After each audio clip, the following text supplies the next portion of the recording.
Hello everyone, hope you're doing well. I thought we'll go over a changelog which has come out. It's basically looking at some aircraft stuff, some graphic stuff, some location stuff, some interface stuff, and also some other stuff. There's also a few data mines, but mainly looking at the Italian things that we talked about yesterday.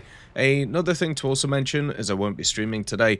Unfortunately, I have some personal matters to take care of, and then also, at the same time, looking forward to the April Fool's event. I wonder if they're going to announce it today, or if they're going to announce it maybe on April Fool's itself. Who knows? We'll have to stipulate and see what's going on this weekend. Obviously, we have the Italian stuff to think about, and also finishing off the pages of history for this month, but who knows? Anything is possible at the end of the day. Alright, let's get into the changelog, and as always, if you enjoy the content, make sure to subscribe. Let's get started. So the update itself is update 2.45.0.28, and there is a bunch of interesting stuff here. First of all, you have for aircraft, there was a bug that caused the markers of allies and enemies to not appear for spectators in their realistic battles. That's been fixed, so you couldn't really see what was going on. Obviously, it's not a huge deal, because usually you only spectate after you've died, so, the only real useful thing is telling your teammates, some information, but obviously it is still nice to be able to do that. With the MH60L DAP, there was a bug that caused the new stat card of the LR30 shell to not display the cumulative jet penetration. That's been fixed too, so that's great to hear. And also some graphics fixes. It has actually been really nice, this update, where graphically it has been way better, at least for me, than other updates, meaning that it's actually running properly.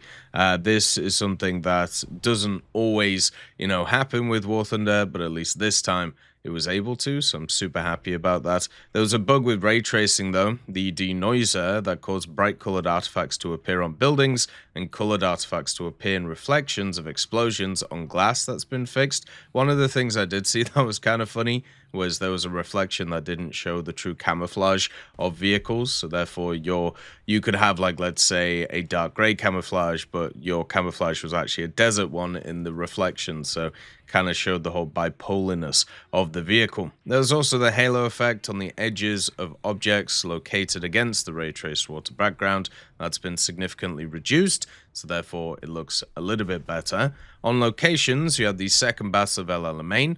There was a bug that caused the rock texture to appear on some sand dunes. That's been fixed, which is nice. How are people doing with the soapy rocks? To be honest, it hasn't really affected much of how I play. I generally feel like it's been okay.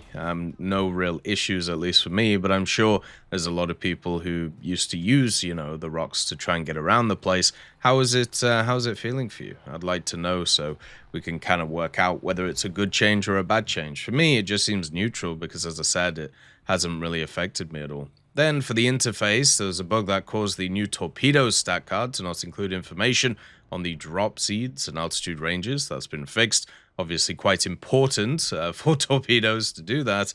And then also a bug that caused the penetration of hair shells to show as cumulative in the stat card. That's been fixed too. The fade animation in the context menus of vehicles and crew areas in the crew slots has been removed too, so therefore it's a little bit easier to see what's going on. And a bug where it was impossible to open the context menu from the crew area in the crew slot when using a gamepad has been fixed as well. There was also a bug where some award icons did not display correctly in the achievement profile tab. That's been fixed, so luckily that's been done. And then another bug where replays would not show the position of aircraft turrets when they were not firing, and that's been fixed too. I've been having that naval bug once again, by the way, which is the one where the turrets don't look at you, but they're still shooting in your general direction. It's one of those which is kind of like a recurring bug. It used to happen in ground quite a lot, where the turrets just wouldn't be looking at you and then you get shot in the face. It meant that you died quite a lot from silly things, because you would push a corner thinking, oh, well, I'm going to be able to get around it here. And then it didn't work because you got shot in the face. So it's nice to see that those are getting once again fixed in the little areas where they exist. I also thought I would update you on a few things that are going to be happening over the next period of time. Obviously, with April Fool's coming up, we're going to be focusing on April Fool's for War Thunder, but at the same time, there's a bunch of other stuff that I want to kind of get done. We've been working very hard on the second channel and basically uploading all of the additional pieces, so different games that I've been playing. You can find a link to it in the description of the video.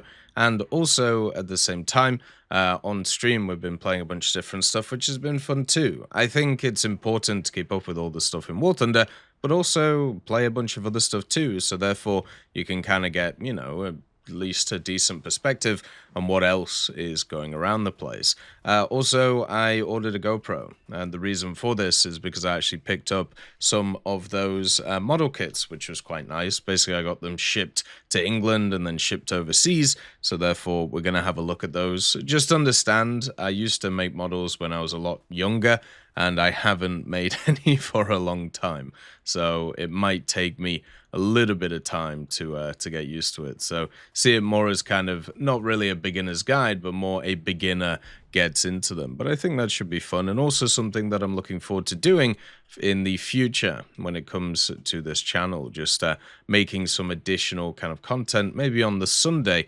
alongside the tech talk and a few other things. And if there is something that you want to see, like when it comes to either games or when it comes to content, I know there's a lot of people who wanted some history content when it comes to War Thunder, we can do that. And generally, I think it would actually be kind of fun to do because, nowadays with War Thunder being so old, there's so many things that have happened over the period of time.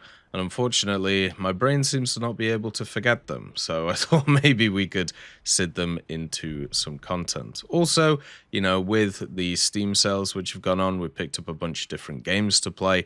I want to also play through Atomfall, which should be coming pretty soon. Well, it's already here, but I mean, when it comes to me actually being able to play it, I think generally that's another one that I would love to see played, so we'll probably get through it. There's been a lot of games recently that have been kind of around where I was from, so I played Still Wakes the Deep yesterday, and then also we're going to play Thank Goodness You're Here, and then we're going to play that too. So there's a ton of really interesting stuff that's going to be happening over the next period of time. So if there's anything else that at least you can think of that you would like to see, or if there's anything that you'd want covered, would you want more reviews? Would you want more of this? Would you want more of that? This would be the time to obviously let me know. So look after yourselves. Peace be with you. I'll see you soon. Bye-bye. I'd just like to thank GMG Smiley, CD Beans, Chieftain Mike, EMN3 Galaxy, Tulio Pontecorvo, Brendan Quinn, Carrion Crow, Gus Irenicus, Pyman, Wartinder, Teddy, Daniel Stanton, Martinez, B. Young, Ozzy Panzer, Alan Hacker, Liam Shear, Opium Prime, Lafouche, Sem, Aslan, Uncle Bean, and Derek R. for supporting the channel.